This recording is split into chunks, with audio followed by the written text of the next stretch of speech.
morning. Let's try that one more time. Good morning, everybody. Good morning. Good to see you. And as I said earlier, in case you didn't see it, there's lots of food over here: muffins, chocolate-filled croissants, some healthier options in the pan. And like I say every week, at any point when you feel so led or moved to get up and get something, it's not going to bother me at all. So sometimes you don't feel hungry at first, and you kind of start watching what they're eating, and it starts looking better. So there you go. All right. Well, just a reminder, as Pastor Rob said, this evening is our monthly prayer meeting, and we're really trying to put a heavy emphasis on that. And even if you have children, it's good to bring them to these sort of things, because even if the kids don't fully comprehend, something about watching parents pray, watching other people pray, something about that visually, I think, kind of soaks into their minds and hearts. So just something we're emphasizing as well. And just as we move forward in the next many years that the Lord has for us in the church, we do want to be a church that's characterized by prayer in our personal lives and corporately as a body. So just keep that in mind tonight at 6 p.m. And then maybe keep us in prayers. A good portion of us elders are going this week to Shepherd's Conference in the LA area, which is held at Grace Community Church each year, so we look forward to that. One caravan's going tomorrow evening because we're going to get up a little earlier on Tuesday and go over to the Reagan Library to see the Dead Sea Scroll exhibit they have there. So maybe we'll get cheesy smiles behind the desk in a reproduction of the Oval Office that they have there. So excited about that. And then another group's going out on Tuesday, and then the conference goes Wednesday, Thursday, and Friday. So we always have a great time. They take really good care of us, time of refreshment. Lots of books to buy, so we have to be careful of looking at the allowance we have and not try to buy everything in sight. So it's just easier said than done. All right, well, let me go ahead and open us up in a word of prayer as we dive into what we have today. Gracious Father, we thank you for, again, this day, this lovely morning you have given to us to come together in this unique way as a body to sing your praises, to hear your word, to eat and drink at your table, Lord. And thank you for this time to learn a little bit more in a focused way about how you've moved through the American church. And I pray, Lord, that you would equip us with wisdom as we see sometimes the good, the bad, and the ugly that takes place throughout church history. And that it would equip us to be people who are discerning, people who are wise, as we carry forth your gospel in the context, the time and the place which you've set us. So, Lord, give us attentive hearts and attentive minds this morning. And it's in the name of Christ and for his glory we pray. Amen. All right, well, this morning we are going to be looking at what is known as the Second Great Awakening. And I'm curious just to throw this out there, just to see what you know, if anything, about the Second Great Awakening. What comes to mind when you think of the Second Great Awakening? 10 minutes after I hit my snooze alarm. There you go. I would call mine great, but it's an awakening. Anything else comes to mind? Well, most people tend to be a lot more familiar with the First Great Awakening. You know, you have men like Jonathan Edwards and George Whitefield. But there were more of these events that people characterized as awakenings. So there's a Second Great Awakening, which we'll talk about today. Some people pinpoint a Third Great Awakening, some a Fourth, whatever. But most are in agreement about the second one. And what's interesting is that even though we tend to be more familiar with the First Great Awakening, a lot of people, and I'm in agreement with this, are in the agreement that it's actually the second that really affects what we would kind of consider modern evangelicalism. It's really going to feel this new kind of evangelical spirit that will always run its course through these United States. And we're going to see how that plays out this morning. The Second Great Awakening, again, these awakenings, when you say, well, what's the time period? When did the awakening start? You can't really say, well, it was on a Tuesday at 4 p.m. Yeah. You kind of look back and you see this kind of period of time that's characterized by these intense revivals, these movements of the Spirit, or movements of whatever. And a lot of people put the Second Great Awakening from about 1790 through about 1840. Some ended as early as the 1820s, 1830s, but most people would put it somewhere, these movements taking place between the 1790s, so basically America, the United States of America, is a new nation. So bottom line, early 1800s is really when we see most of what we call the Second Great Awakening.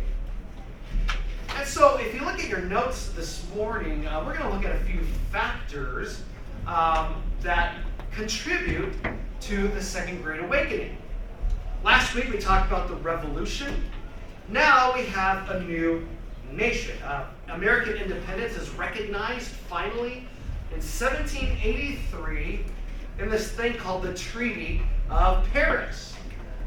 It's become evident that Britain is not going to win this war, and so they begin talking. Britain has a new government, a new parliament, a new party. They've had their elections. Even though we say King George III, it's really the government that does things in the name of the king. And the new kind of crop of parliamentarians are a little bit more thinking, maybe it's in our best interests that instead of fighting the colonists, we recognize their independence and be friends with them because it might benefit us in trade. We can have a good trading partnership with these guys, so maybe we should move away from trying to prolong this conflict. And it's been said that the average person in England, if you were to do a poll of people in England and you ask them, should we continue to fight this war or should we let the colonists have their independence? The majority of people would say give them independence. There was a lot of sympathy for the colonists, and most people just didn't care. So just let them have their colonies. And so the government's kind of weighing its options, saying it's probably in our best interest to grant them independence. So they come together in 1783. Here is a painting from 1783. You have men like John Adams, Benjamin Franklin in the picture. And then the picture wasn't finished because they were trying to get the British to pose for it. And the British were sitting on the right side of the table, and they did not want to pose for the painting, so never quite got to finish the painting. So we got the left part there. So a little something for you there. And so we have a new nation. And remember I said last week, American Christianity, Protestant Christianity in America, is going to see a sense of vitality to it that's going to be very interesting. Does anybody remember some of the things that factor into this kind of unique vitality in American Protestant Christianity?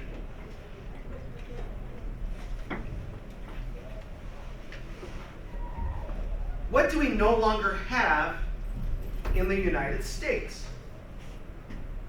A church that's funded by what? The state. We do not have a federal national church. Now, like I said, some states are going to retain their official churches, but that's going to eventually die out. But there will be no national state church.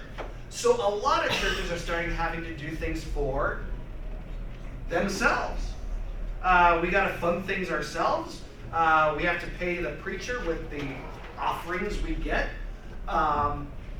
And there's a growth, kind of a growth of suspicion in this kind of top-down sort of church governance. There's a rise because congregations have to be involved more than they used to. And also, we see this rise of a democratic spirit within the church. So we're going to talk about that a little bit more later on this morning. And that vitality is going to really kick in with the Second Great Awakening. Because what's interesting, around the time of the Revolution, the American Revolution, right afterwards, church attendance, for whatever reason, is on the low side in the United States. I forget the precise statistic. I'll have those for you next week. But you see it just throughout the history of the U.S. You see high peaks of attendance, low peaks. Everyone has this idea that church attendance has always been really high in the United States, and then came, the 70s, the 80s, it's gone downhill ever since. Well, I will admit we're at a low point right now, but low points have happened before. And around the time of the Revolution, maybe because a lot of people have their minds on earthly things, or there's a high sense of this infection of rationalism going on, church attendance is a little bit low. But we're going to see it really swing up again with a sense of vitality that's going to carry itself into later years with this second Great Awakening. So we'll talk about that, and I think, this was the British Prime Minister who came in, William Fitzmaurice, and it was under his government that they kind of come to a treaty with the United States and recognize its independence and all of that. So under in the name of the king, but Prime Minister Fitzmaurice and his parliamentary government really worked out the details there. Another thing that's going to affect the United States, or affect this growth of vitality in religion, that's really going to contribute to this second Great Awakening, is going to be what we call westward expansion. A westward expansion of the United States. And here's a map up here. Kind of see the growth of this. In the green right here is, you see this is right here, the original 13 colonies. There's some added territory in 1783. We buy some land from France in 1803. That's where New Orleans and Louisiana is, up down here. And the land is ceded by different countries that kind of see it within their best interest to let the United States have it. They have other issues to deal with. And even Britain's going to cede a little bit more land later on. But bottom line, you see this westward expansion that takes place. It grows even more as the nation grows. And many of the founding fathers had this idea that it was the destiny of the United States to be from sea to shining sea. And anybody know what they call that? Manifest destiny. So you guys see the growth of that, the outcome of that sense of manifest destiny there. And with the shift of the population going west, or new groups of people going west, what is there the need for as people are moving west? Any guesses?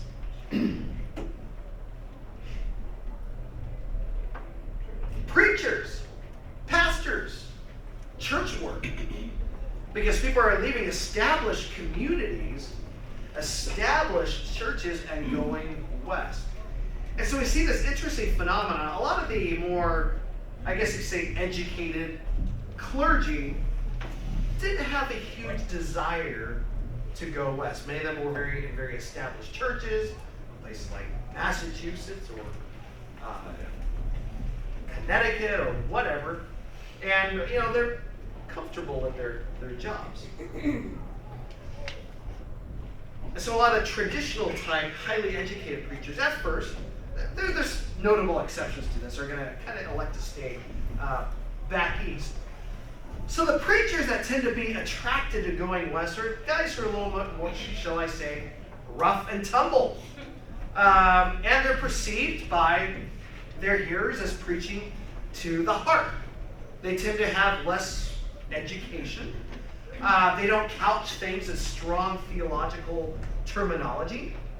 But with those common guys going out and preaching, there will be sort of a revival and renewal of religion on the frontier, and that'll even find its way in the east part of the United States as well. Another thing that we see that will contribute or be a feature of the Second Awakening is the rejection of deism.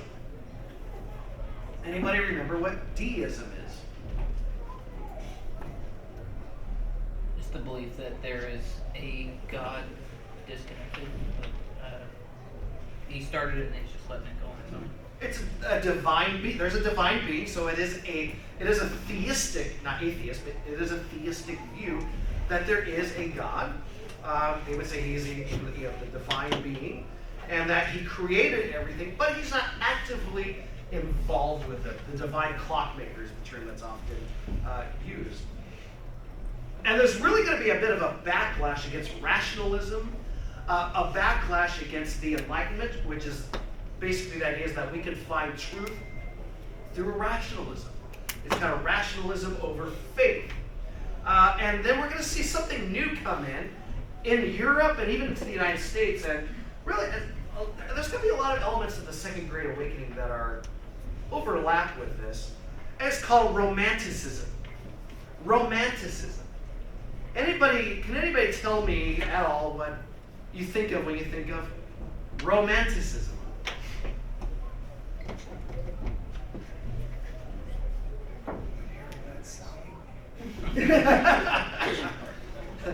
Probably be a feature of that in there. I don't know, I think, no problems. Yeah. Things are easily resolved, it's smooth sailing type of a thing. Might be an element of that there. But it's a little more mystical. So the Enlightenment is heavy on rationalization.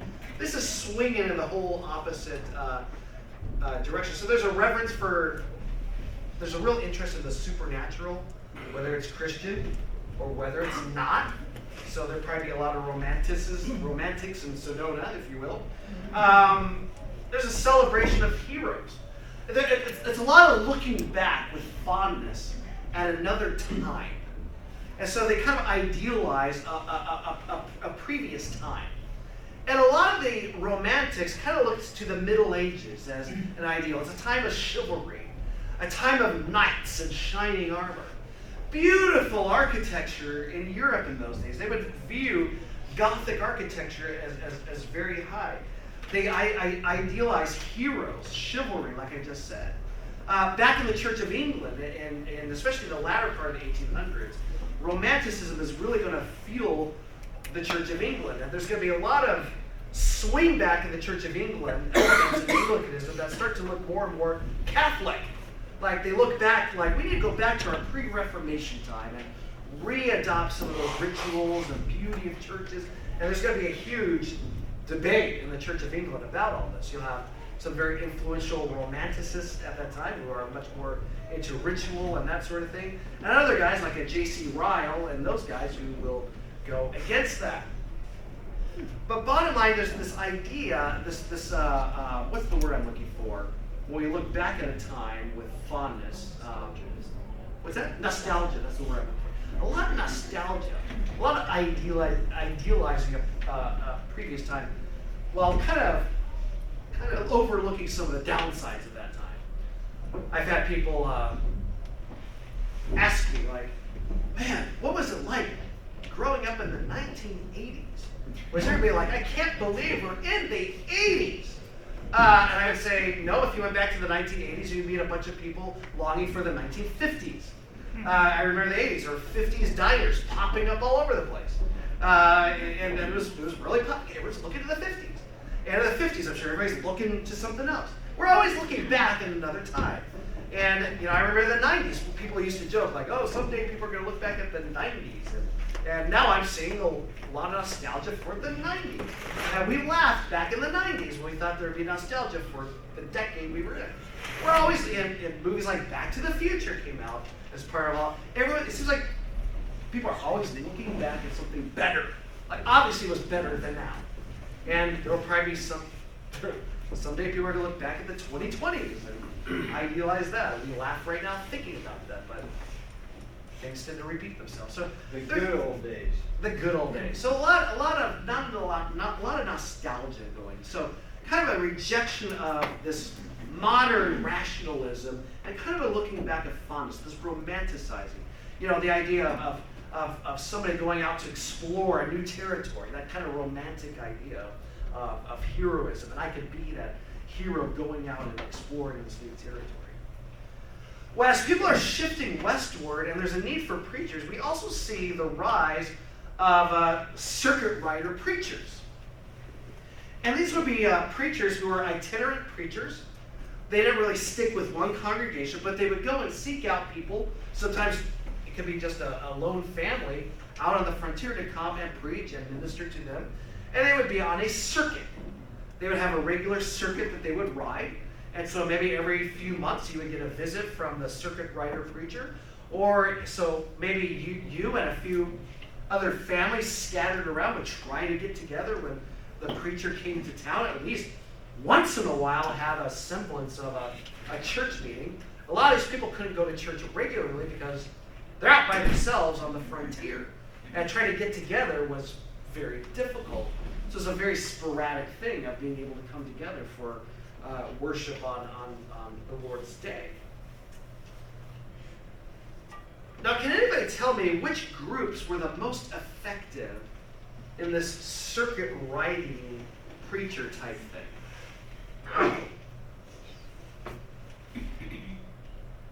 Methodist and Baptist. The Methodists and the Baptists, but yes, exactly. Especially the Methodists, but the Baptists. That doesn't mean other groups weren't doing it. Then we do have stories of some Congregationalists coming out, some Presbyterians coming out.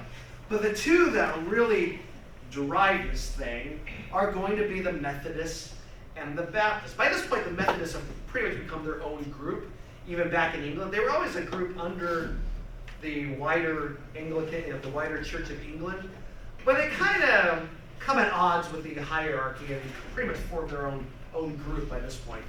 And they're really gaining ground in the United States.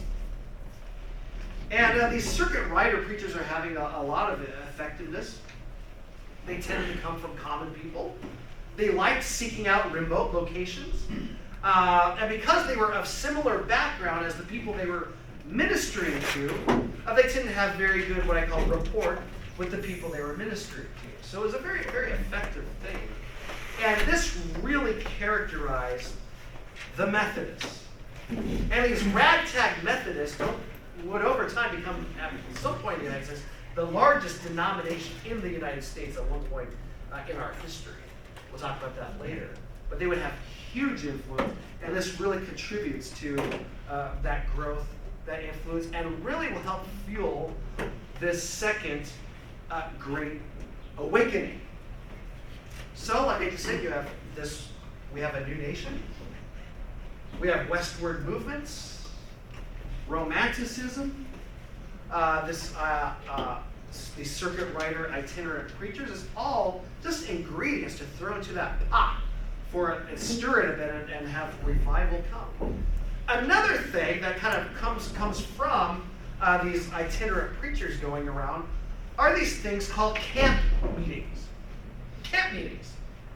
Anybody know what a camp meeting was? I'm assuming church. Right, it has to do with church for sure. Finding them all joining together. Right, exactly, yeah.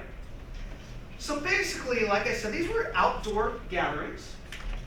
A lot of people say they originated from these things back in Scotland or Ireland, much of the Presbyterians called holy fairs, where people get together and have a time of Bible study and that sort of thing. But in the United States, they're going to be called eventually called camp meetings. And the camp meetings will really pop up in the Western territories. And like I just said a moment ago, you have a lot of people, they're living out in the sticks, so to speak. They can't go to church regularly. They don't have a regular congregation to fellowship with because they're out by themselves. And trying to get together with other people can take quite a bit of travel, and travel was difficult in those days. Very, very rustic. Not enough pastors to be out on the frontier. So what would happen is you would have a group. So you would have a group of itinerant preachers coming together, and they would come out to a spot out west, maybe for about a week or so. It would vary. And they'd say, let's help these people make up for some lost time, not being able to hear sermons regularly. Let's have a whole week or so of preaching, of teaching. And eventually these would be called revivals. People would call these events revivals. Or also camp meetings, because a lot of these people, they come out to these meetings, they've traveled a long way from their home. They can't really come back and forth from home every day, so they camp. They camp out for a week. And they become known as camp meetings. And of course, as you can guess, a lot of these people came out with a desire for spiritual growth, a desire for fellowship with more and more believers because they just don't have that opportunity in their normal course of daily life. And some people would hear about these. It would usually be announced well in advance that there's going to be this group of preachers coming to this spot starting this day, so people can make plans to come out. You would have some people come out for curiosity, and just some for entertainment. You know, I don't know if I quite believe what these guys are doing. They seem a little extreme, but you know what? I want to get away from the daily grind of, you know, the farm or whatever, or the daily grind of frontier life, and come and see a change of scenery, if you will. A change of pace. And these camp meetings are going to be pretty effective. You're going to see a lot of new converts coming out. You'll see a more intentionality of people trying to come together. Like, let's see if we can actually make a congregation happen in these certain areas of the frontier. And they're pretty effective. Now, they could be a little, let's say emotionalism tend to be very high in these camp meetings. Again, you got these people not having a chance often to worship with other believers, okay? They're making up for lost time. I remember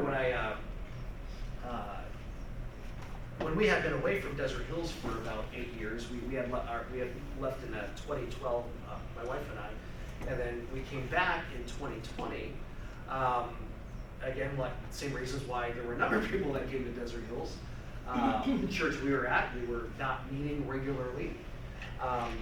The doors were essentially closed, so I knew Desert Hills was meeting. So it was the Sunday after Easter, I believe, in 2020 that I came by myself, because the nursery wasn't open yet or anything. They were scaling back a lot. And I remember I came in, and it had been a few months since I had been in a church service.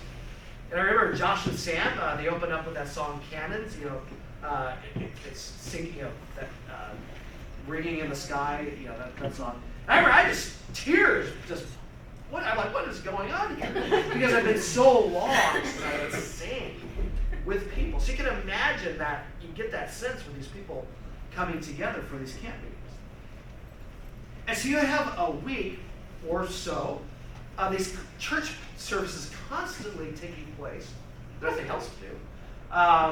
You would have one speaker who would go on, sometimes for hours. And right when he would be done, another speaker would go on for hours. One historian writes this. He says, a typical meeting began in a low-key, almost solemn way.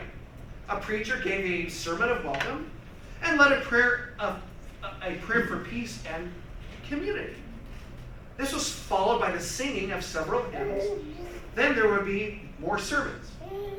The next day and the day following, the sermons grew increasingly sensational and impassioned. And the excited response of the crowd grew more prolonged. So you see that building passion. By the second or third day, people were crying out during the sermons and shouting prayers and bursting into loud lamentations, people wailing about their sins. People began grabbing at their neighbors and desperately pleading with them to repent. Just imagine us doing that in the congregation, you know. They sobbed uncontrollably and ran in terror through the crowd, shoving aside everybody in their path. Some extreme elements here. As the preachers ranted without let-up, the crowd was driven into a kind of collective ecstasy. In the night, as the torches and bonfires, just imagine being out there at night, got these torches lit because it provides light. And in the night, as the torches and bonfires flared around the meeting ground, and the darkness of the trackless forest closed in, people behaved as if possessed by something new and unfathomable. It was said that a strange supernatural power seemed to pervade the entire mass of mind they're collecting. So, there will be genuine conversions in these things, but emotions also tend to get very high. You get this group of people that haven't been able to come together, and are there for a week, and you build on that, and you can kind of see where some of this is going. But yeah, the camp meetings still go on now on the reservation. They do. And not all of them are Right. with all that emotion. Exactly. But, One could almost say Shutcon's a sort of camp meeting, if you will. camping in a house across the street, but it's like a week. You know, it's like the modern conferences are almost a sort of. Although I would tie them more to the old Puritan prophesying, but these are all kind of connected in their own. That's right. Camp meetings, though, nowadays are often characterized by more Pentecostal changes, which a lot of the Pentecostal movement, which we'll see in a few weeks, really does find its roots in a lot of Methodism, Methodist church, which kind of grows in a more holiness movement, and these Pentecostal charismatic groups grow out of that. I remember in high school, just out of curiosity, I would turn on the TV. There'd be, if you grew up in Phoenix, you would recall Channel 21. It's still there, Channel 20. I mean, everybody streams everything. TBN. I remember you'd see this band. They see this big church. They have a big banner and say, "Camp meeting, 1996." You know, probably what that time would have been. And nowadays, just be people come from their homes for a week to hear these really highly emotional Pentecostal charismatic preachers. But it's still a feature in a lot of more Pentecostal groups. And in other areas too, but my mind is always usually defaults to that. But that's kind of where it gets these roots out of. Anybody remember the televangelist Jim Baker, Jim and Tammy Faye? And they started that what a lot of people call a Christian theme park called Heritage USA in kind of north of South Carolina, right on the border there. And Jim Baker said he wanted to be a modern version of the old camp meeting with water slides, all that sort of thing. Anyway, because nowadays people need those sorts of entertainments to want to come out to a camp meeting. So there you go. Now let's look at Roman numeral 2. Some of the characteristics of the Second Great Awakening. And actually, by the way, here's a painting right here of these of a camp meeting. People gathered together in force. You see the kind of see the tents there in the background. You see kind of a what they would call that a gallows, not to hang people on, but a wooden structure so people could stand on to do their preaching, kind of a high raised pulpit. So it's not a balcony, it's where the guys preach from in some settings. You kind of see a little picture there of one of those camp meetings. The Methodists especially drove those, but there were other groups that would as well.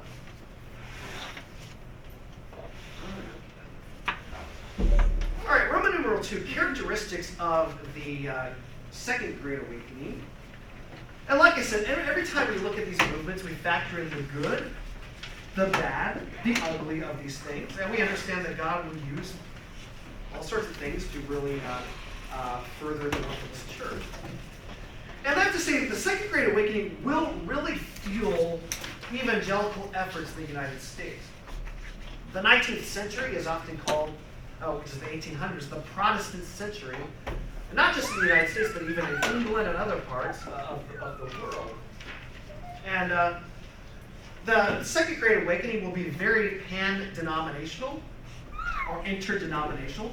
We see some of that in the First Great Awakening, but we're going to really see that intensify with the Second Great Awakening, with this idea that we Protestants need to come together regardless of our group and denomination and see ourselves working together under the same banner.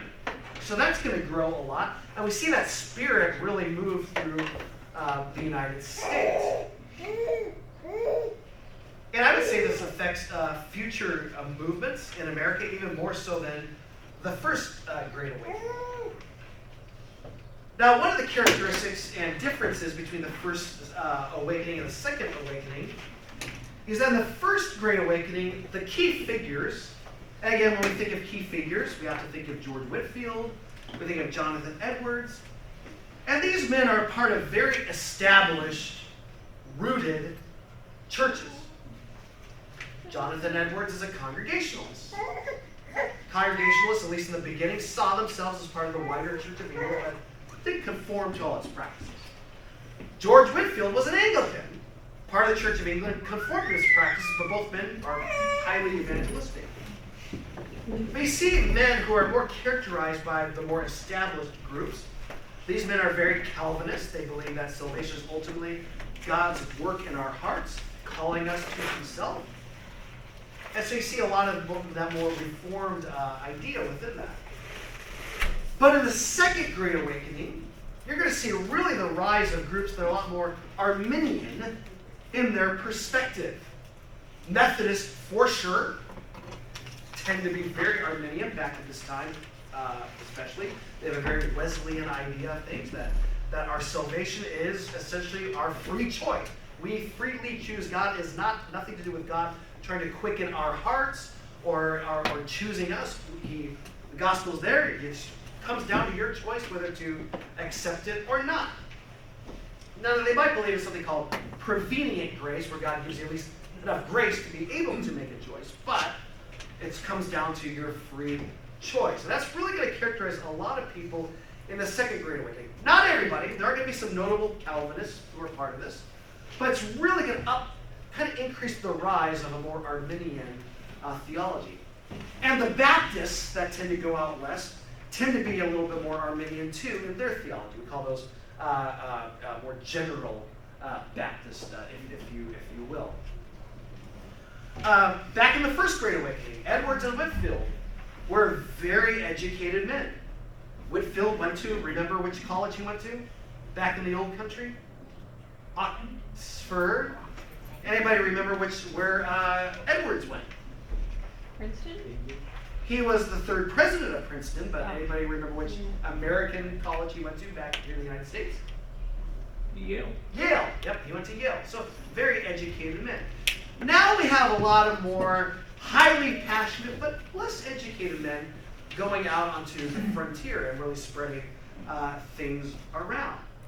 A stronger sense of anti-clericism out in the frontier. Really kind of springs out of the Revolution as well. A very strong can-do spirit. We can do these things ourselves, really pervading the church out there. So There's also a very strong, what do you mean by anti-clerical? A distrust of kind of hierarchy, if you will. So, the bishop of so-and-so has said, or this person is backed up by, or formal education, that sort of thing. What really gets them is this guy's a common man of the people, and he's coming out with a clear message. And those guys who are their heads are just full of theology back, they've got nothing to say to me, but I like this clear-cut, common language gospel message. And also with that comes a really strong desire of congregations to have a say in what goes on in their church. And really, as the United States becomes more, American, that American democratic, not Democrat Party, but that democratic spirit of democracy will find its way into the churches as well. Decisions need to be made by a democracy, by a vote of the people. So we're all together. So you really see less and less of this top-down approach and really bottom-up approach. Doesn't that make sense? So a lot of that really fuels that. Individualism, very, very heavy sense of Jesus needs to be your personal savior. A lot of messages like that. A lot of people in those days still kind of sense, I was baptized into this community, and I kind of am a believer, I'm part of this community. And a lot of people living without that idea of I need to come to this crisis moment where I make I guess you say, decision for Christ. So you see the strong sense of an individualistic growth in the Second Great Awakening. And that doesn't mean that previous pastors rejected the idea of a personal faith, by no means. But really the strong increase of a sense of, is Christ your Savior? Or talk to your neighbor next to you and plead with him. Is Christ, is Christ your Savior? Have you repented? A lot of that spirit going on in this Second Great Awakening. There's going to be a heavy growth in societal, wider church efforts that go on in the Second Great Awakening. There's going to be a strong sense of societal concerns. We're going to talk about some of those in just a moment. That kind of go out beyond just the wider, typical church-type stuff. There's going to be growing concerns for education on the frontier. So even though a lot of the pastors that have kind of initially come out are not so educated themselves, later on, people who come out later on and minister on the frontier say, there's no schools out here, so the church needs to provide wider education. So you see the growth of something called Sunday school. And it's also a big wave of that going on back in England as well. But you see something called Sunday school. And Sunday school wasn't just, hey kids, here's the flannel graph and let's put these little people on here. But really it was also an opportunity to teach them wider subjects as well. They figured these kids don't get a chance to go to school during the week. So we'll try to teach them some other things here on Sunday, maybe on Sunday afternoon usually. And we'll teach them obviously doctrine, Bible, but maybe some other things that they're just not getting in the schools. There's a view for wider things in society that these children may not be getting. There were anti-dueling societies that were growing. Back in that society, we settle things by this, by dueling. And the church is saying that's not the way to handle things. And this is causing problems, especially on the frontier, problems in society. We need to come and speak out against these things. There are rescue missions, missions set up to take care of people who had no homes or whatever. A growing concern for that had not been seen before. A large growth in anti-prostitution societies. Prostitution was heavy on the frontier, as you can probably guess by some of these old Western movies. A big problem. They're confronting that. So there's kind of this wider sense of societal concern that had not been really shown prior to this. One thing that's going to be very interesting in the 1800s is going to be a huge growth of anti-alcohol societies. Very interesting to really see the shift during this time amongst the wider Protestant movement in attitudes towards alcohol. So up till about, let's say the 1820s, average Protestant, say you go to church, you go to somebody's house, they have a beer, that's normal. You just don't get drunk. But having out, there was nobody hardly bad. Maybe there's some more extreme groups out there, but your average person, and I'm talking evangelical-minded people, didn't bat an eye about that. We meet in the tavern. Okay, we don't bat an eye about it. That was common. Beer, wine, nothing. Just don't get drunk off of it for that. But you're going to start to see this shift going on. Just curious. Anybody want to guess what influences that?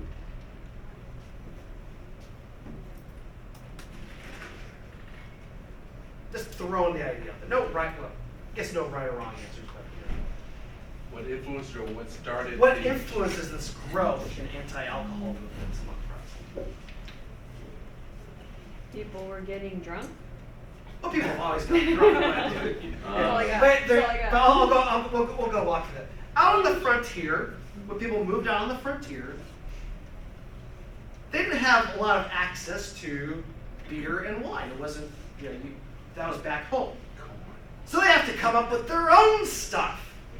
And the own stuff that they come up with is not so great. And the top thing that people will make is, sometimes we call it moonshine, whiskey. And I'm not talking about the stuff from Scotland, all right, the really high-end stuff. But we're talking like nasty, really strong. People are not drinking this for the oak barrel. They're drinking this to get buzzed, have to be drunk right away. Life is rough. I get away from life. My rough and tumble life. And that stuff would send them there really fast. I love the Back to the Future movies.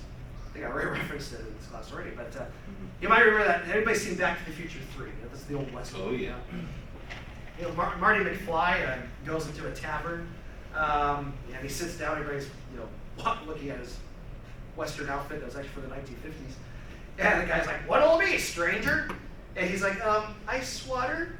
Yeah. And the guy behind the counter says, "Well, if you want water, something to the effect, you better go dunk your head in the trough outside because here we serve whiskey."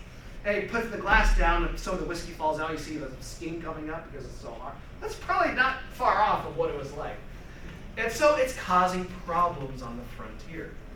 People are drinking the stuff. They're going from zero to whatever very quickly, and there's more and more of this stuff being mass-produced on the frontier. And it's leading to societal problems. Families are disintegrating because of this. There's abuse, so forth. So it's really going to affect a lot of people are going to start talking more about this. And so you're going to see a really shift, and I think it's really, if I'm correct, by the 1840s at this time, Protestants, if you were to poll Protestants, and we're talking evangelically minded Protestants, a vast majority by this point are anti-alcohol, period. So you really see this shift, kind of a unique shift going on, and this will influence some of that. The Methodists were very much against alcohol. I think they officially still are, but no one knows what the Methodists are for or against it at all now. You may have heard of Welch's grape juice. Guy by the last name of Welch came up with this particular grape juice for what? Communion. Welch's grape juice was made for communion because Methodists were think we shouldn't have actual wine at communion. So Mr. Welch came with this. So there you go. Still the best grape juice, by the way. But there's a lot of, there are people, so basically you see this wider concern, not just for salvation of souls, but the betterment, but concern about the ills of society. You see this wider concern for the ills of society, whether it be prostitution, gambling, another thing, alcohol, that sort of thing. And then guess what another concern is going to really start growing within the evangelical church, evangelical Protestants, in the 1830s, 1840s, which will really lead to the 1860s. Abolition. It's really, there's going to be that concern growing. You're going to see the rise of new preachers, new teachers who are very, very hardcore anti-slavery. And the Methodists will be some of the driving forces in that. They're very, very proud of that background. John Wesley, generations before this, is living in a time where the prevailing attitude was, well, slavery, it's not the best thing, but God used it, and we just don't want to mistreat other people. That was a very common view, even among, like we talked about, George Whitefield and Jonathan Edwards. But Wesley was against it 100%. He called it the sum of all villainies. And so his followers, the Methodists, are really going to have that anti-abolitionist spirit. We're going to talk about that more, not next week, but the following week as we walk into the Civil War. But like I said, you see this growing concern about societal ills going on at this time, out of this Second Great Awakening. And like I already said, as a good question that Clint raised a moment ago, was again this anti-clericism growth. People are embracing a very democratic Christianity. Again, not the Democrat Party, but a democratic style Christianity. We have democracy in the United States. We should have democracy in the church. We are spirit-filled people. We know what, we don't need all this high and mighty theology. We should have voice and vote in matters about these things. And there's a book that came out. I was looking for it in my library, always reminding myself I need to organize it better. But it's by Nathan Hatch called The Democratization of American Christianity. It's an interesting book that kind of gives more of the history of that growth in the church. I was hoping to find it, but I had to grab another one. But it's a really interesting story about, and a lot of its roots are in this period of time. And there's this growing suspicion of experts. These men who are theologically trained. Oh, they think they're an expert, do they? And so you kind of see this growing rejection of that. It used to be, this man is trained in a theological college. We trust him. And now there's a little bit of pushback against that in the this frontier reality. Also, another thing that grows in this movement is a concern for health. And there's a health food movement. Foods that make you more healthy. And there's two men by the name of Post and Kellogg who will develop for the first time ever dry cereals. And the idea that these are health foods. Now, their original ones were probably a lot more healthier, but so I'm not saying when you look down at your bowl of Cocoa Pebbles, say, I am eating the spirit of health food. But you're gonna see this comes with a wider concern from these guys of a stronger health. A guy by the last name of Graham, guess what he develops? Graham cracker. So, but you see, back to this anti-clericism thing, you see a kind of a revolt, if you will, not a violent revolt, but kind of this wave of people thinking, the Bible is a plain book. The Bible is a book we can all understand. So what do you need all these so-called theologians for? Why do we need educated ministers? So you see this real democratic spirit feeding into this awakening. Now, at this point, we're going to look at some of the influential figures of the awakening. One of these three particularly is going to be important. But the first man is man by Asahel Nettleton. And Nettleton, I don't know if did I put your outline his birth date and death? Yeah. What did I put there? I don't have it in my notes. 1783 to 1842. 1783 to 18. That's right. I use 18. So he's born right when the United States is formed and lives throughout the early 1800s. And he's going to be a noted preacher. He was very. What's interesting, even though he's a major figure of the Second Great Awakening, he will be a very strong Calvinist in his theology. So kind of the earlier portions of preachers at this time are still very, very grounded in theology. But he was noteworthy for going to a certain town or city, usually filling in for the pulpit of a church that needed somebody for a period of time. And he would take time to study the village, the town, the city that he was going to kind of see what the needs of the people were, some of the things that they were struggling with, and he would confront those things when he spent a period of time in that town. So it's kind of a unique approach that hadn't been done before. And this is also going to feed its way a little bit into this idea of what we would call nowadays a crusade. This preacher's coming to town, and he's going to be here for a while. And we see that, who's probably the best known crusade preacher in our lifetime? Mr. Graham Cracker. Billy Graham. A different Graham, but not Graham, a Graham nonetheless. And so you kind of see that idea of one guy being here for a while. And Nettleton's kind of a precursor, if you will, to some of that. Some people actually peg him as being, even though most people think of the guy we're going to talk about in just a moment, if you were living in that time, a lot of people would look to Nettleton as being one of the most popular voices, preachers of this time.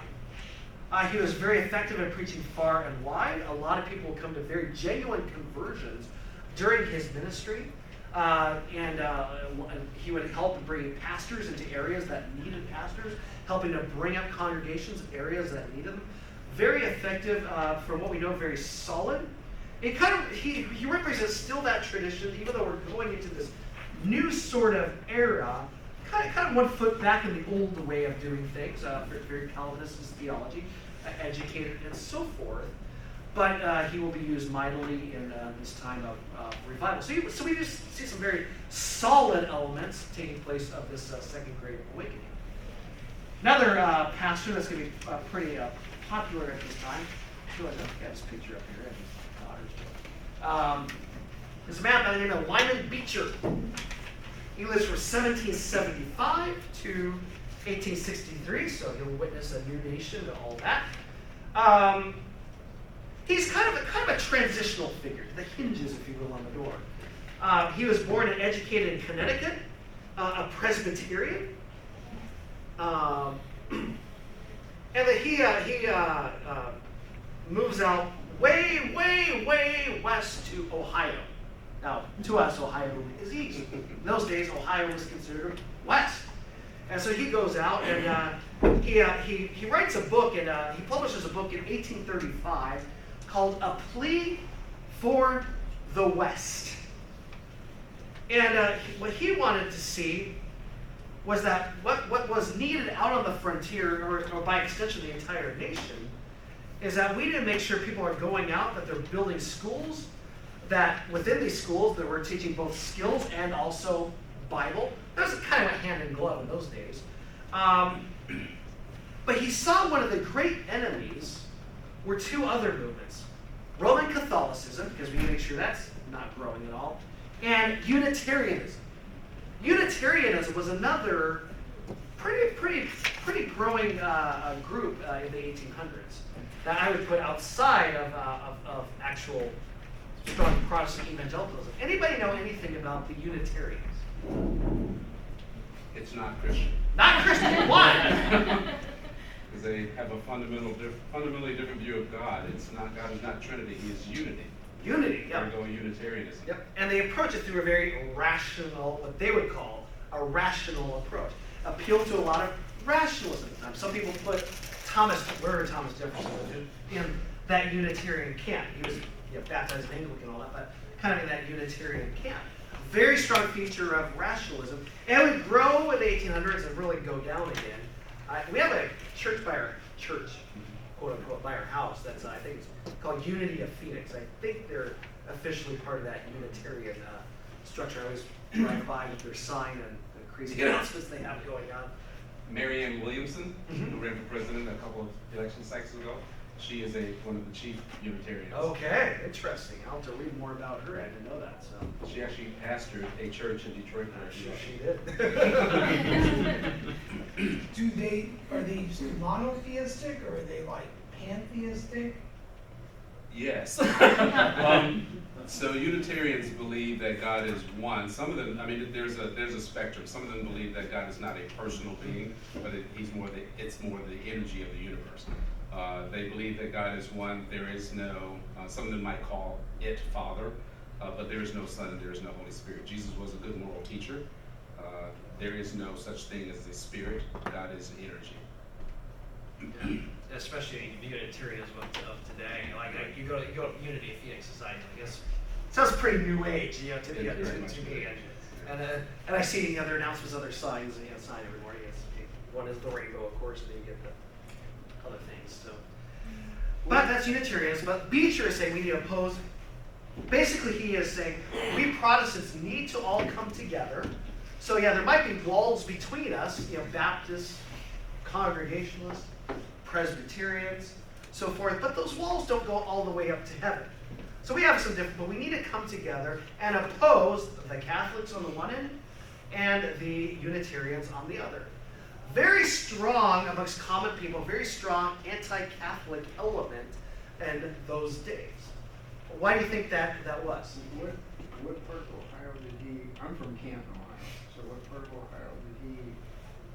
I'm not sure exactly where out in Ohio. I think he went around Ohio, but I had to look at exactly where. I don't have quite my notes here, but where exactly in Ohio. But for you Ohio people, I'll find that out.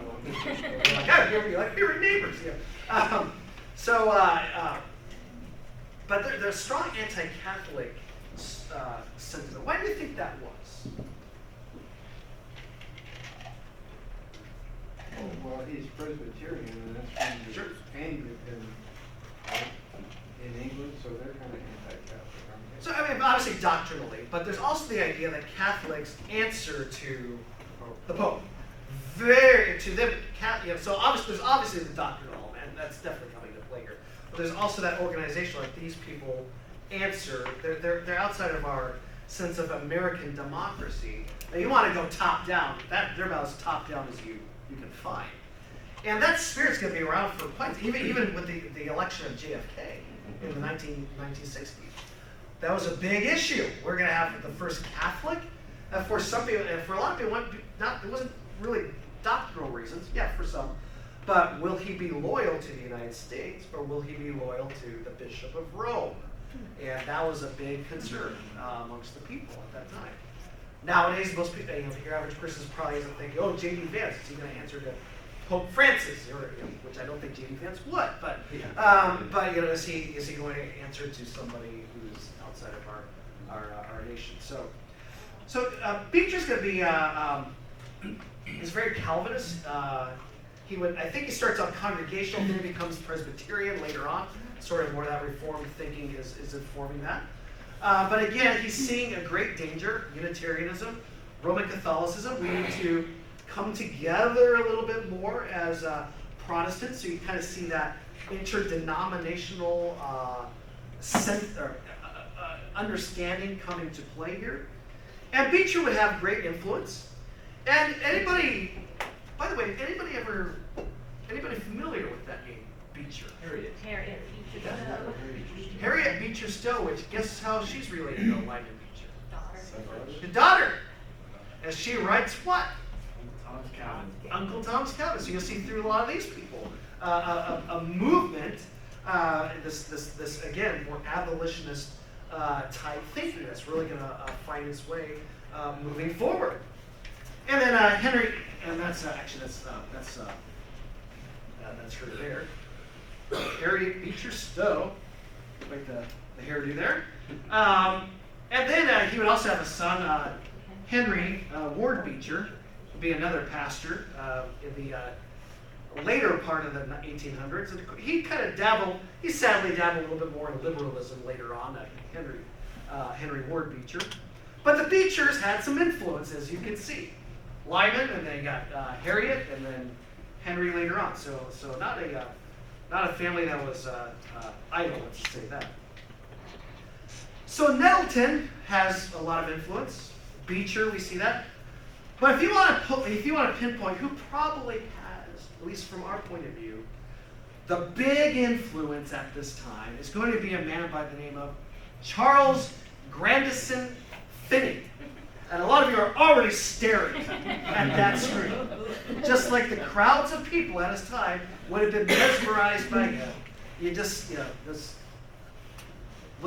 the eyes.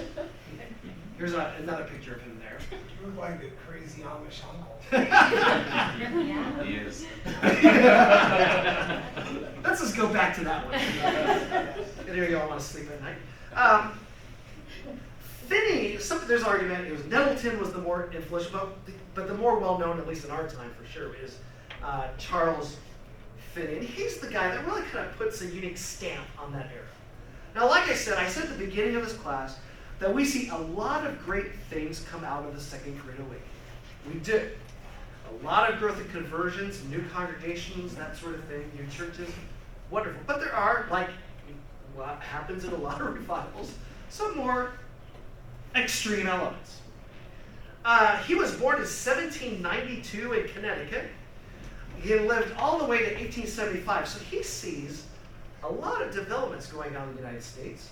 A new nation, sees it going through the Civil War, so he lives a very, very, sees a lot. He would be raised, though, in New York, upstate New York. He was originally a lawyer. So he actually had a pretty well-organized legal mind, very, very skilled in that area, was a very bright, smart man, but never really educated in theology. He never went to school to study theology. So it's good to know that's not, I always joke that people always say, seminaries corrupt theology. Well, here's an example of somebody who didn't go to seminary. Finney experiences a conversion in his younger life, and he's tutored for a while by a minister that has a part to play in that conversion. So he's kind of starting out in the Presbyterian church. A lot of people wouldn't exactly pin Finney as a Presbyterian, but that's where he starts out. And so he will later himself become a Presbyterian pastor, and he will work in upstate Western New York. And in upstate Western New York, there's a lot of stuff going on in that area at that time. It would produce men like William Miller, who will head up a group called the Millerites. We're going to talk about them next week. By the way, next week's going to be what I call the Outsiders. So we're going to look at the Millerites. We're going to look at the beginnings of the Church of Jesus Christ of Latter-day Saints. We're going to look at such groups as the Seventh-day Adventists. We're going to look at the Shakers. It's going to be fun. But a lot of that stuff's real. What's that? We're going to have a Shaker lab? Well, hey, anything's like it. I'll let you cover that part too. I might try to find a video of the Shakers. They don't last very long for reasons you'll know next week. Although they still make a mean rocking chair and shelves and stuff like that. But anyway, he ministers in a place in Western New York known as the Burnt Over District. the burnt over district. And people say it was the burnt over district because so much religion was taking place. This was an area that, for whatever reason, there were tons of different revivals by different groups going on in a concentrated areas. It was, for whatever, a place of just focused revivals. This is the area that Joseph Smith is going to grow up in. The founder of what we know as the Mormon Church at LDS Church. There's going to be a utopian community that grows there called the Oneida community. And there was an area where there had been a lot of religious emotion. And some people call it the burnt over district, not just because of these waves of fiery revivals, but after these revivals, people are starting to become really numb to all this revivalism taking place. There's so much of this taking place. They've been burnt over, if you will. Burnt out, if you call the burnt out district. And so Finney's in this area. And he is becoming more and more, he's becoming influenced by the revivals taking place, and he himself is going to be an influencer of these revivals. And Finney starts talking about how we need to come up with methods to, quote, get through to people. Finney is always talking about getting through to people. We need to, with the gospel, get through to them. So he would sort of downplay education. And other Presbyterians were coming up to him and saying, you don't seem very dignified. We're Presbyterians. We take pride in theological education. We take pride in dignity. And Finney would say, dignity is the language of the devil. So Finney had little to no use for things that would get in the way of getting through to people. And this makes him a very famous preacher. He would publish lectures about the revival of religion. And he's going to put a book together, I think it's about 500 pages, of how to have a revival. Basically, if you want to have a revival, then have one. Follow these steps, and you can have a revival. Seems like that influences with us well today. Follow these steps, you'll do this. Follow these steps, you'll have a larger church. Follow these steps, boom, boom, boom. And I think this book came out in the 1830s when his ministry is really going, and he talks about revival. And this was a really new way of thinking. You know, guys like Whitefield and Edwards, they're all about revival. But they see revival as a supernatural act that starts with God, of the Holy Spirit moving. We don't know if the Holy Spirit's going to move in a certain way or not, but God so chooses to move because he decides to do it. It's something that we cannot cause to have happen. Finney comes along and says, we can make a revival happen. We can have a revival whenever we faithfully use the means of grace that God has appointed. So he would almost say there's a science behind revivals. So part of the faithful work of revival is that you need to do this. Pray. Oh, okay, I guess that's a good start. You pray. He says, pray in faith that God will give you a revival. Sounds good so far. We pray for revival. Sometimes God, I pray that give the revival. Yeah. But he says that if you pray in faith, God always answers your prayers, which he would say that if you're praying in faith for revival, God will give you the revival. And we start seeing the wheels churning a little bit in a direction of, if I pray in faith, I can get God to do something. So you would have been on TBN. Probably would have. Today at 3 p.m. But yeah, it's like you can get God to move the way you want him to move. And so Finney would say, we got to tell God, we want this to happen. We have faith to make it happen. And it was said that somebody approached Finney and said, well, what about Jesus praying in Gethsemane that the cup would pass from him? And Jesus surrenders, not my will, but yours be done, God, the Father. I mean, I would say Jesus prays in faith. I hope so. He's the God the Son. So they said the prayer of faith doesn't always get you what you want. Jesus didn't really want you to experience this cup, but the joy that was set before you nonetheless. And Finney was saying, well, we're misunderstanding the Bible if we come at it that way. He says that Jesus in Gethsemane prayed that he would not die in Gethsemane. The prayer of faith that he wouldn't die there in Gethsemane. Interesting. Really? And so he would, so the prayer of faith was answered there. Exegesis, not his strong point. Very thoughtful, very thorough. He had an answer for everything, but hey, so the answers again were very, very interesting. He writes he does write a systematic theology. I haven't read it yet. And maybe a fun activity for the student. See how bad things can be, guys, if I read this. And I've heard it's pretty bad. He would say, and by this point he's left the Presbyterian Church, all right? And he becomes a Congregationalist. And within the Congregationalists, you have more Reformed elements, by this point more Reformed elements, and more of the non-Reformed elements. So let's say, I think we could all say, he's in the non-Reformed camp by this time. And he leaves the Presbyterian Church because he doesn't want to be put to trial. And by trial, I don't mean the legal system. They would have heresy trials within the Presbyterian Church. If you're found guilty, you get kicked down and lose your job. So he figures there's a little more space for him in the Congregational Church. Yeah, people still, Congregational churches still seem legit at this time, so he can still operate within that structure. And so he will say, where was I at here? He would say that, quote, the Westminster Confession of Faith, which is the primary statement of faith, if you will, that the Presbyterians adhere to, that the Westminster Confession of Faith is worse than the Pope. Okay, mind you, he had been a Presbyterian. And he would say that at least the Pope that you have dies, and you get a new Pope, and hope for better things with him. But the Westminster Confession of Faith never dies, and we're always stuck with it.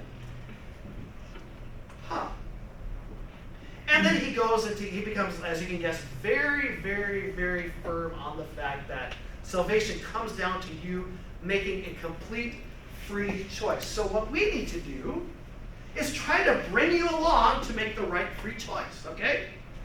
And so he says everybody has the ability to turn to God. Sin is completely voluntary.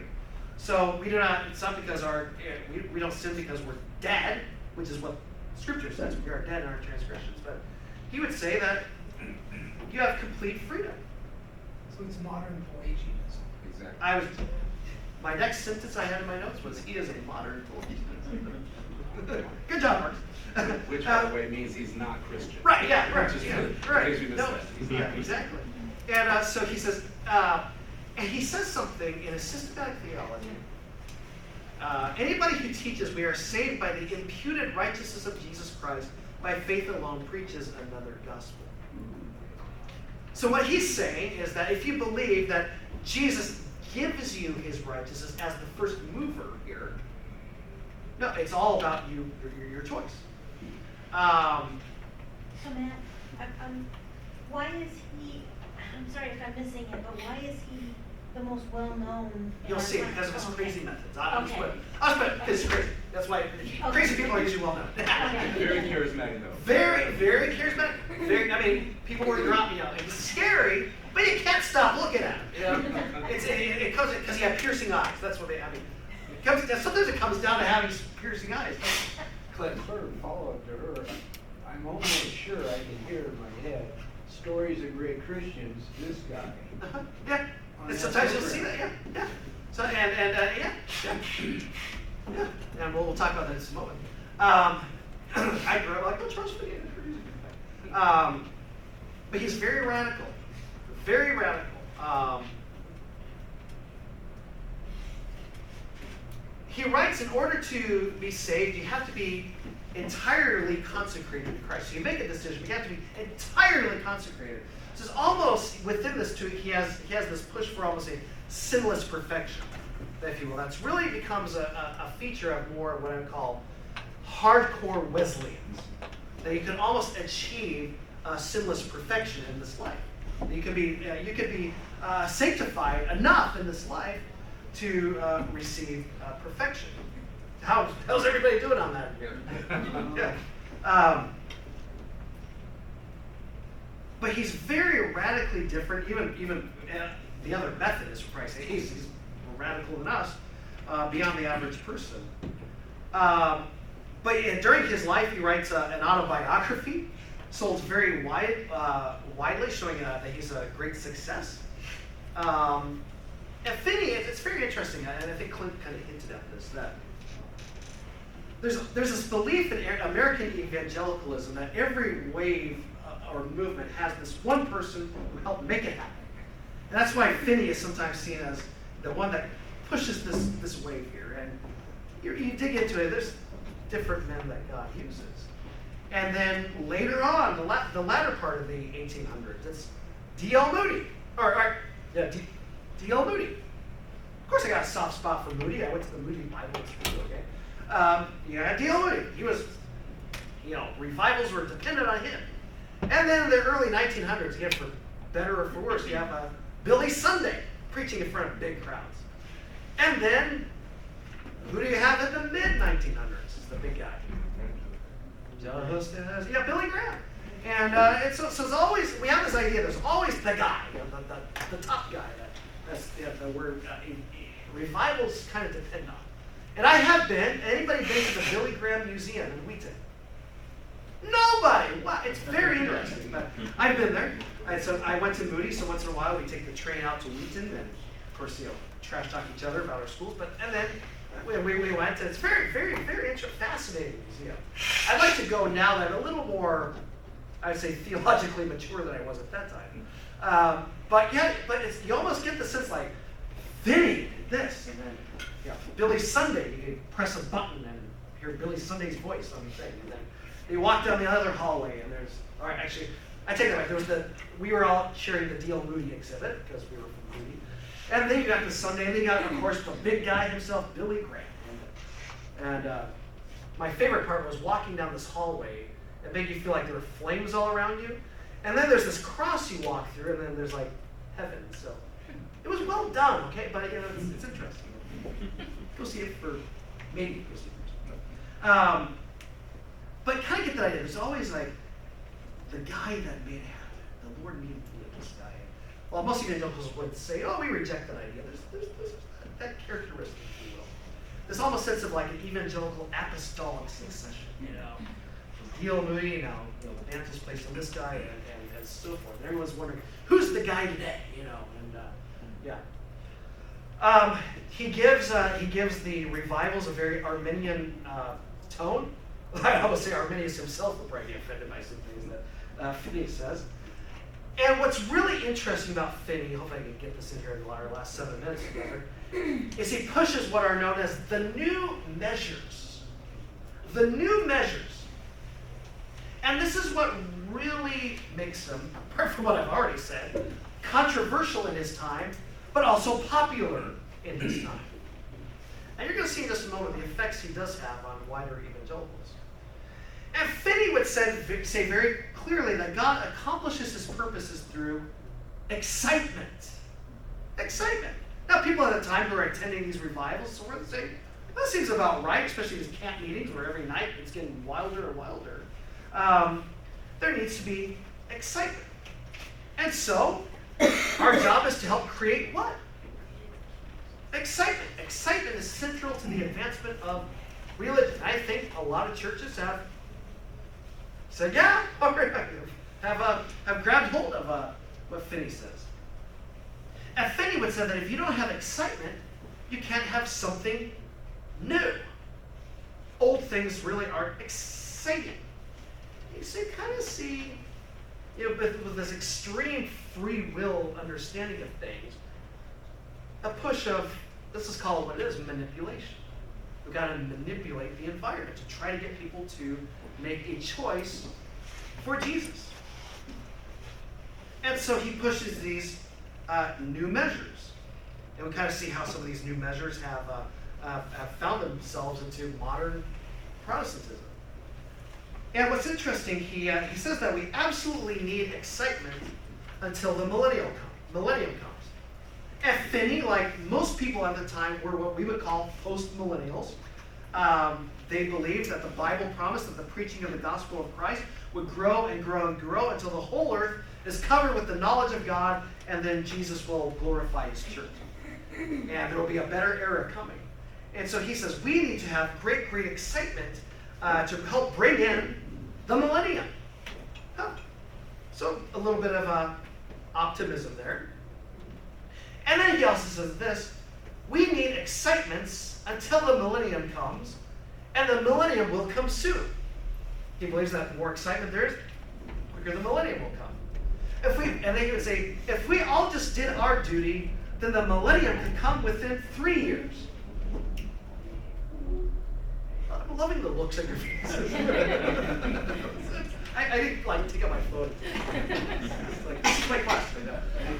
I mean, some cosmic arm twisting going on there, right? And then he says, we of course know that the millennium needs to come soon because we cannot long continue excitements. A nervous system long excited will break down. I agree with him on that part.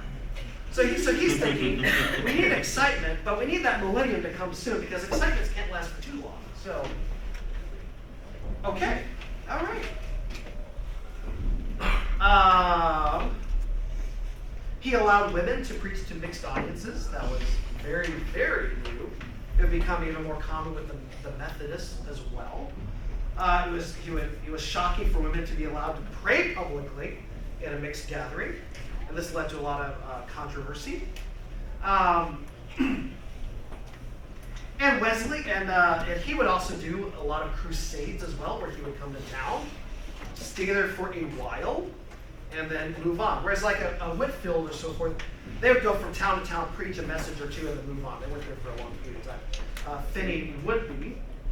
And so he along with Nettleton, and Nettleton would be extremely critical of Finney, but they together in their own ways really kind of pushed this idea of the multi-day crusade, which affects, of course, Billy Graham later on. But he's all about building the excitement. We should stay there for a period of time so we can build the excitement. You're already seeing that going on in the camp meetings that were taking place. So he's like, if we have a revival in a town for a period of time, and people come back night after night, we'll build up that excitement. One of the new measures that he used was common language, colloquial language, not vulgar language, but very common language. And so another thing that he would do too is if he was preaching in a church and somebody was converted, he would say, you can become a member of this church right now. And whereas the thinking before that was, you need a little theological training, we need to talk with you a little bit more, that sort of thing. You need to learn a few points before you become part of this church. He's thinking, make a decision for Jesus, you're part of the church right away. Boom. But probably the best known thing that Finney does is he has this thing called the anxious bench. Finney and the anxious bench. So about the time of the 1830s, if Finney was preaching in a church, he would want the front pew to remain empty, or if he's preaching in a tent or whatever outside, he would make sure the first row, the first bench was unoccupied. And as he preached, he would say something like this: if what I'm saying to you, just think of him with those piercing eyes, if what I'm saying to you about hell and heaven is making you anxious right now, if you're anxious about your spiritual state, if you're going to die tonight, you're going to go to heaven or hell, then I want you to come sit on this front bench here. And I will preach directly to you, pray directly for you, and for your conversion. Which I always wondered how he reconciled that. I'm going to pray for your conversion if it's completely your choice, but anyway. So he had this as a spot for anxious people to come and sit down. What do you think this morphs into later on?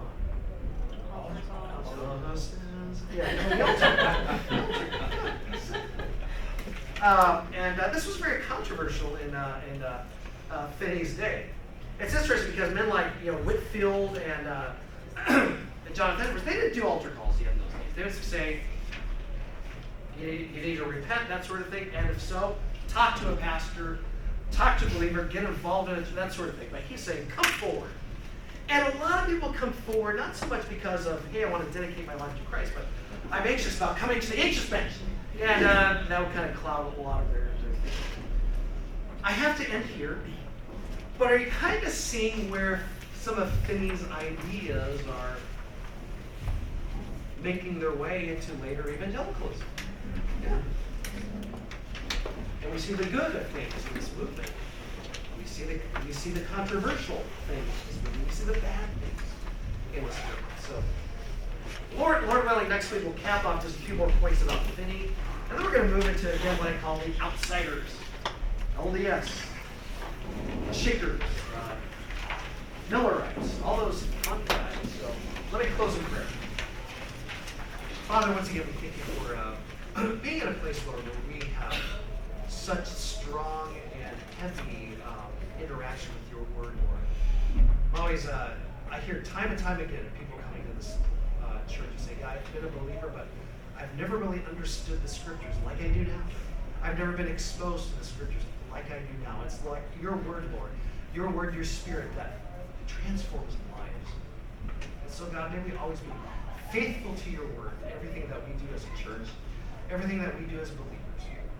Lord, I pray for everybody here that you would give them a week of thirsting for you, Lord. I pray that next week we come back together on Sunday. We can look back on this week and say, I grew in my desire for God. I grew in my fellowship with the Lord. I pray that would be the case next week. Father, we thank you for this. In Christ's name we pray. Amen. If anybody felt anxious about when I said my prayer, but I'm going that way.